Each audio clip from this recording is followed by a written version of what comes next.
আলহামদুলিল্লাহ, আল্লাহর দরবারে কোটি কোটি শুক্রিয়া যে আজকের এই দিনে আমি সামান্য একটু আয়োজন করতে পেরেছি পরিবারের সদস্যদের জন্য।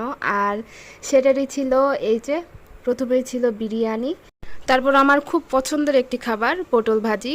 যে একটি পটলকে দুই ভাগ করে সেটা মশলা টশলা মাখিয়ে নিয়ে একদম কড়া কড়া করে ভাজা। আর এই তো মাছ ভাজি। মাছ ভাজিটা তেমন একটা পছন্দ নয়, কারণ এই ধরনের মাছ বা যে কোনো ধরনের মাছ খেতে গেলে আমার প্রথমেই আগে গলায় কাটা বেঁধে যায়। তাই তো মাছ ভাজিটা বা মাছের তরকারিটা একটু অ্যাভয়েড করার চেষ্টা করি। আর সাথে ছিল ওই যে ডিম ভুনা। এটা তো প্রায় সবারই, ছোট থেকে বড় প্রায় সবারই প্রত্যেকেরই পছন্দ। আর এটা ছিল হচ্ছে মাংস দিয়ে মুগ ডাল ঘাটি। তার পাশে ছিল মুরগির মাংসের ভুনা।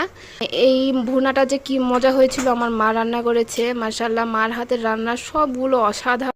আপনারা সবাই প্লিজ আমার মায়ের জন্য দোয়া করবেন, তিনি যেন সব সময় ভালো থাকেন, সুস্থ থাকেন।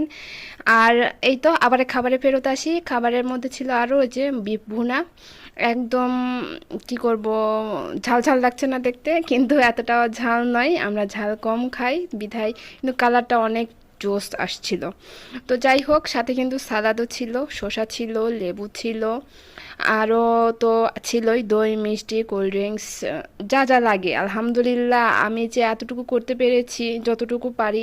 অসুস্থ বিধায় রান্না সম্পূর্ণ করতে পারি নাই, বেশিরভাগই মা করেছে।